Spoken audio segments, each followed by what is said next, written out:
case you guys don't recognize the scenery, we are here at Raceway Park for Club Loose's East Coast Bash. Probably, well, definitely the biggest event on the East Coast, a super rad grassroots event. And we just kind of decided, well, Nicole's not gonna be home, so why should I go home when we could come to East Coast Bash? So we're here, we're a day early, and we are gonna go over the car, throw it on jack stands, do some bolt checks, and find all the loose, broken stuff from the other events. And today we'll just kind of like make the car super dial so we can have a ton of fun this weekend. And there's a lot of like really rad people coming, people that you guys will be excited to see like a video with. So stay tuned. Let's start taking stuff apart. Is your side moving? Yeah. Okay. It doesn't feel like there's any like immediate play. I do know that I have a little bit of like a loose inner tie rod, but it's very, very minimal. So we'll pull the wheels off and we'll start checking all like the actual suspension. I still have a little bit of disappearing coolant, but based on the marks on top of the radiator, I think it may be an issue with the cap. So I'm gonna try changing the cap, but for now, I'm gonna go ahead and refill and rebleed it like every other time I drive this car. The rattling noises that I heard at Tail of the Dragon, those were actually downpipe bolts. I don't know if you guys remember me saying that. You can hear the exhaust leak, and I'm missing like 2 bolts, so only one's holding it on right now. All right, so we're back in the S13. We're about to go out. I haven't driven this track in a while. It's been probably over a year. And what's cool about now is I get to run 3rd gear. Last time I was in 2nd, kind of running out of wheel speed, where I think 3rd gear should be perfect this time around. So I'm definitely looking forward to that. It's gonna be hot laps though, so it's gonna be a bit chaotic. Probably gonna switch around with some different angles throughout the day, but for now I'm just trying to get out there and get some seat time in.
As always, my car's getting really, really hot, so I'm gonna have to go and figure out why it's not cooling down.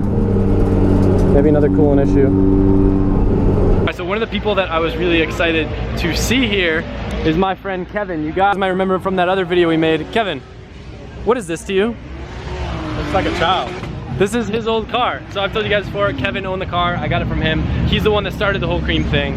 Yeah, and then you inspired me, because I used to baby this car, and then like you inspired me to make a nice car that's more of an appliance that you drive, and that's where this thing comes in. And look at the color of the engine bay. So this is gonna be the flip-flop of that car. So it's gonna be cream inside, brown outside, like I said in that one video. This shell was really rough when I bought it, like really, really bad. Because I kind of bought it with the intentions of like making like a really nice car. And then I'm like, no, I want to build a drift car. This shell is okay for that. And I had so much rust in this car when I bought it that I had contacted fabricators and asked them like, how much would they fix like a rust patch for? And they would be like $400 a patch. And like at that point, I might as well just buy like a $10,000 car because it was really expensive. So I bought a welder, started patching up little parts of the car, and you know, they're like, this is my first time doing tubs, and then I stitch welded the chassis. So sure, while I started, I really sucked at fixing patches and welding while I started, and then like towards the end I got really good. So So I kind of want to redo some of my first patches, but honestly driving Nicole's car made me want to go JZ. So this car is like a hybrid of your car and Nicole's car, really. I think it's so cool because in that last video that we made together, you kind of talked about the idea of doing the flip-flop car. And I feel like usually people talk about stuff and they don't do it. No, but like he did it with this, and he kind of used it to launch his own YouTube channel. And your peer pressure for today is why I'm out here. All right, so give us a brief rundown on the engine setup. Trans. So it's 1JZ, CD9. I pretty much overhauled everything. It's like perfect. Everything's like brand new. This is what we should have done on Nicole's car rather than the tucked radiator. Yeah. This is what most people do. So you had told me to go Chase Bays originally, but it was just too expensive for me. So this is a used rad. I try to use used parts where I could. I just make sure they were really good. And then like learning how to weld helped me cut this out. So like when I got to this, I had already known how to kind of weld and put stuff together. So it helped me fabricate all this. I cut out the front rad and like reinforced everything, and then I made it sit further forward. So I drilled new hose for the rad to sit on. I made these brackets. That was my first time doing tubs. They came out awesome. It looks like, ironically, it's gonna be very similar to Nicole's car. Type X bumper with a lip. I gotta do the same cutout. Did you cut this out? Yeah, I just cut it out before I came here yesterday. Yeah, everybody does this for cooling because it comes with like a full plate bracket here, and it prevents a lot of the airflow. So I guess we'll do like a quick walk around in the car. Obviously he hasn't had a chance to paint it yet because I peer pressured him. Yeah, but I had to be out here and trip. Yeah, I told him he has to come out, but... Actually, let me pop. Oh yeah, you gotta pop the hatch.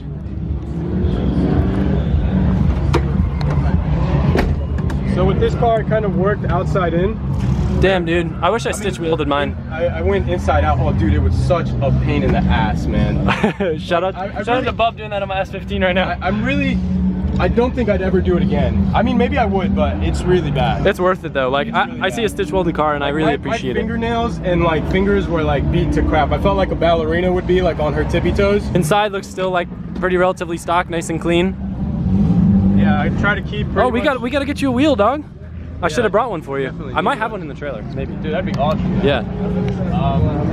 So yeah, I like to keep pretty much everything like as OEM as I can. That's just how I am. So I went with the Type X kit, and inside pretty much as factory as it can be. And then like wherever I need any kind of like, for example, I'll have a steering wheel because it'll help me drive. I'll do something with the shifter because it'll help me drive. Maybe a hydro? Yeah, I definitely want to add a hydro. Definitely check out that Villains hydro. Like, did you see it on Nicole's car? I forget if we had it on there yet or not. No, but I saw the video. I like it. Yeah, it's really clean. Kevin's been making some really rad videos with this. If you guys have ever watched my friend Jimmy, I'd probably compare your channel to Jimmy's, where it's like kind of like Jimmy. Jimmy, let's collab. Where it's kind of like budget built, but like really detail oriented. So if you guys want to check out his channel, I'll put a link here. But I'm about to head out and drive. I just thought it'd be cool to kind of give you guys the story behind this car, because to get Kevin out here driving and be pitted together is really cool for me. It's been a long time coming. I actually have brakes now, so that's gonna be awesome. Oh yeah, see, so I did something mechanically. You did. I realized his valve was backwards because he was telling me that his brakes weren't working. For some reason, I always thought that the vacuum in here is what assists the brakes, but it was the other way around. Yeah, the arrow has to point the engine. Vacuum. Yep. You can just like tell by just like blowing it, because the whole point is it doesn't want to like let you feed boost back into the brakes, because that would suck. Oh, we didn't show this. Did you see this? What? Oh, the sparkles? Yeah, so no, I never noticed. This is actually black. No, it's not. It does have some tiger striping. It's not perfect. This was like the second thing I painted. But this is actually black with like bronze flake. Yeah, that's rad. So then down here is going to be like a brown metallic. I feel like they're going to look really good together. Yeah, that's dope. Even though they'll be kind of different. Just to kind of give you guys the rundown on what's going on and what we've done so far. The mystery of the disappearing coolant continues. I did actually rethread this that was leaking a little bit, this little fitting right here, and I used some RTV, and now that sealing, there's no more leaking residue on top of the radiator like there was before, but I'm still like losing coolant to the point where it's down to the top of the fins, and I'm absolutely going to ruin this engine if I don't figure it out. So if I can't figure it out, I'm probably going to stop drifting. My hypothesis is not that I don't think it's block related, because if it was, the car would probably be smoking or doing other weird stuff. I think that maybe something internally is cracked on the turbo, since we had that fitting that was leaking before up here. Maybe I just cooked the turbo or something. So I'm pretty sure the problematic portion is that fitting is actually leaking right where my overflow meets my radiator, which is annoying because there's no like quick fix for that. So I'm just gonna fix it after this session and keep an eye on the coolant temps, but at least I can visibly see that that's where the water is going. And it's interesting because you can't see that with the radiator pressure tester because it blocks off that overflow, if that makes sense.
Kevin's riding in the car with me. How's your car doing today? Pretty good. I'm surprised. It hasn't given me like any hiccups at all. Oh yeah, that's awesome. Definitely a good thing to hear in the world of drifting. Shows you know how to build a car.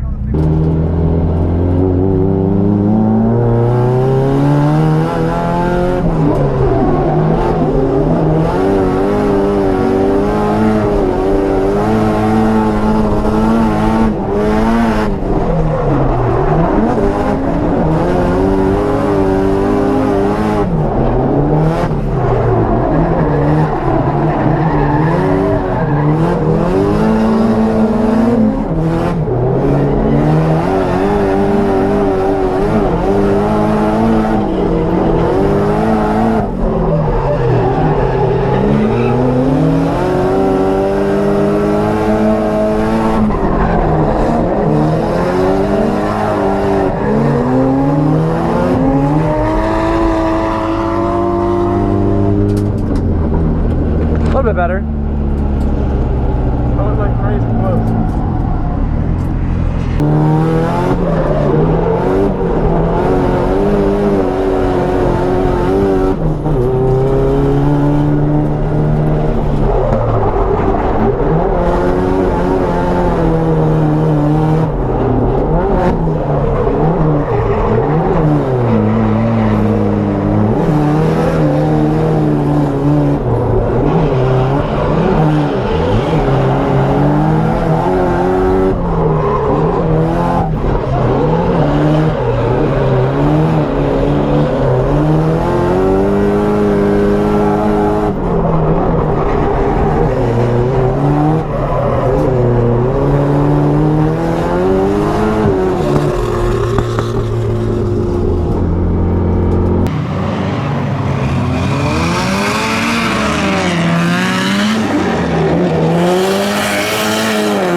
In my mind, this is going to be the last time I probably ever drive the SR, and although I probably shouldn't go out and drive these laps, I'm gonna go drive some more because I'm out here at East Coast Bash. I'm trying to have a good time, and I don't know.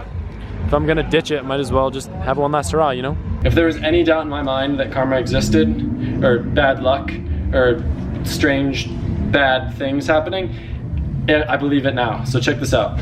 Adam tweets, "One last hurrah, going out with a bang." Adam texts Tommy, "My axles sound weird, should I still go? Send it."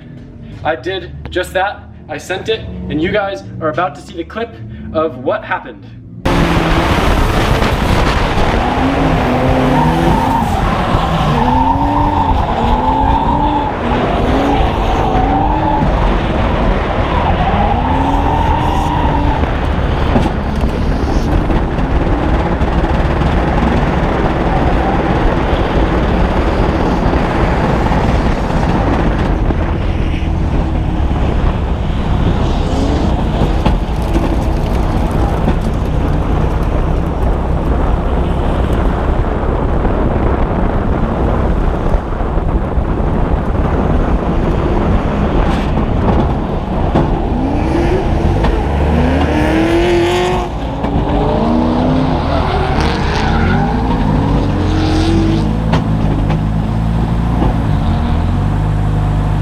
Confirmed, it is my diff, not my brand new CD transmission that I was really hoping it wasn't, because that's expensive.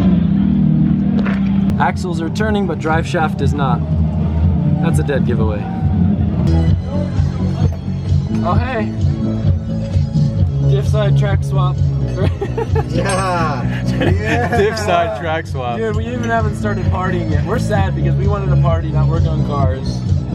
Are you gonna party with us, Kevin, or are you going home? No, I'm tired, man. Oh. I'm beat. Alright. I wish I didn't blow my power steering pump. I wish I didn't blow my diff. It's a boy!